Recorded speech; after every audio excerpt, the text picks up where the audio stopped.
Hello and welcome to the latest episode of Millennial Money. Now this week we're going to do a bit about help to buy ISAs versus lifetime ISAs. Now it's part of a series we're going to be doing on getting on the property ladder, and there are various schemes out there which you can use, but these two investment products, and one of them's a savings product in fact, are key, and actually most of you will be looking to take one of them out at some point if you want to get on the property ladder. But importantly, the reason we're doing it is that one of them is going to be closing soon, so you might want to consider taking it out before the closing date in November 2019. So what we're going to do is I'm going to do the help to buy ISA, Lauren's going to take over and talk about the lifetime ISA, and then we'll close on me explaining the deadline on the help to buy ISA. So help to buy ISA, it's a savings product basically. You get paid an interest rate to put your money away to buy a house. But what happens is the government gives you a nice boosty bonus on top. But like all good things, there are various catches to the product. So for example, you can only pay £200 a month into the product. So what it really is, it's a savings account where you can put in regular amounts. And the aim is the government will give you a 25% bonus on top of the amount you save. But there's a maximum bonus you can ever get of £3,000. Now, in the first year you take out a help to buy ISA, you can put in £1,200 as a lump sum at the beginning, but then you can then add on your regular amounts. Again, there's a caveat on the value of the property you can buy, which is £250,000 and £450,000 if you're buying a house in London. Now, they are open to anybody over the age of 16, and you can use the bonus to buy your house. But crucially, with a help to buy ISA, you only get the government bonus at the point of completing your house purchase. So you get these stories of people who have gone to buy a house and you hope to use the money they get as a bonus from a help to buy ISA to pay the solicitor fees, and then they find they can't. Other plus point of help to buy ISA is you can take your money out at any time, and that includes within the first year, which is something different to the lifetime ISA. And one other thing to quickly mention, that you have to have £1,600 in there before you can use the bonus that you get from the government. So it's a good product. It means that you can actually use the money to help buy a house. Now, if you're a couple, both of you can have a help to buy ISA. And one other thing to point out is the interest rates out there at the moment tend to be better than lifetime ISAs, but they can only be, it's only a cash product. One difference between that and a lifetime ISA. So over to Lauren for the lifetime ISA bit. Okay, so lifetime ISAs were brought in initially to ultimately replace the help to buy ISA, which Damien will talk about later on. So the lifetime ISA can be used to buy your first property, or alternatively it can actually be used for retirement.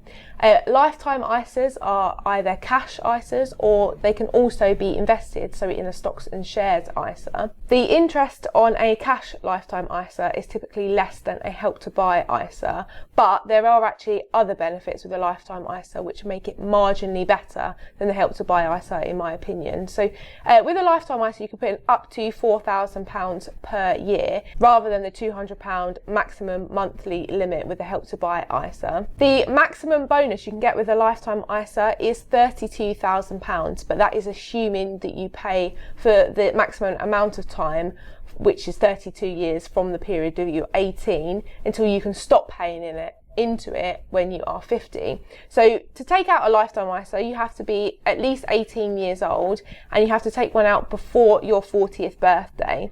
If you take one out before you are 40, you can pay into the lifetime ISA until you reach the age of 50.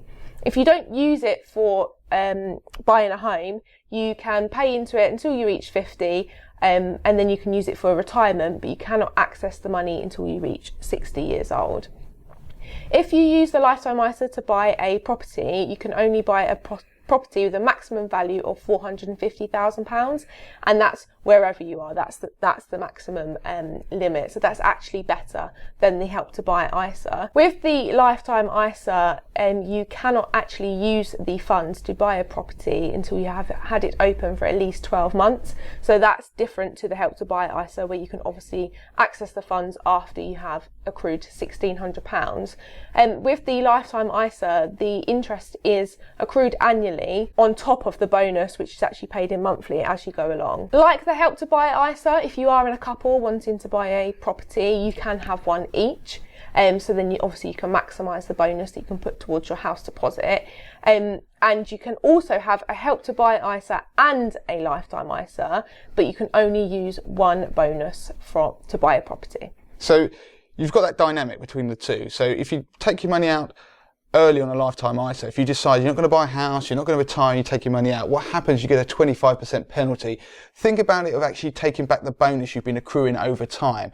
The Help to Buy is different because you don't get the bonus until the end and when you buy a house. So the problem with the lifetime ISA is you can end up getting back less than you put in with that. The way the accrual and the sort of rolling up works, if you get that 25% hit, if you take the money out, if you're not retiring or you're not buying a house. Now you can have both, as Lauren has said.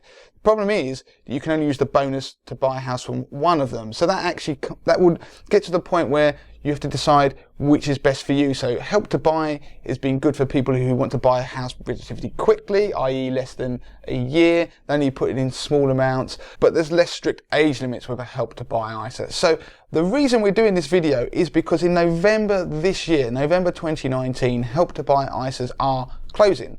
So you won't be able to open one. If you will want to be able to secure a Help to Buy ISA, you might want to pay into in the future, because if you get a Help to Buy ISA, you can pay into it all the way up until 2029. You could just put £1 in there just to secure the ability to have a Help to Buy ISA, because these things are open only to first time buyers. Similarly, if you're like Lauren, she'd opened a lifetime ISA with only £1 just to make sure she was running down the clock on that 12-month limit we talked about if you want to buy a property in the future. So you might start seeing a lot of press about Help to Buy ISAs, two different products. One is only cash, one is cash and savings.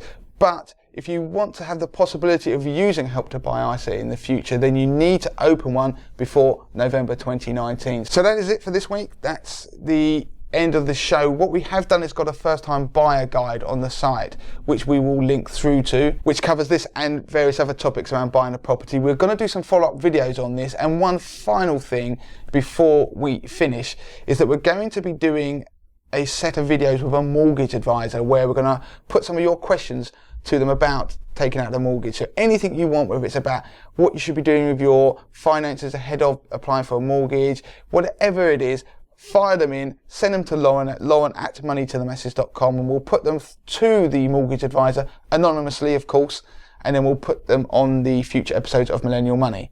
And another thing to add to that as well, if you have any questions, the questions for the mortgage advisor are not first time buyer specific. So if you have anything about remortgaging, anything to do with mortgages at all, send in your questions to me. So that's it for this week. Thanks very much for watching. As usual, subscribe to our social media channels, our Facebook, Money to the Masses, our Instagram @Money to the Masses, and our Twitter @Money to the Masses with the number 2. Thanks so much for watching. See you all next week.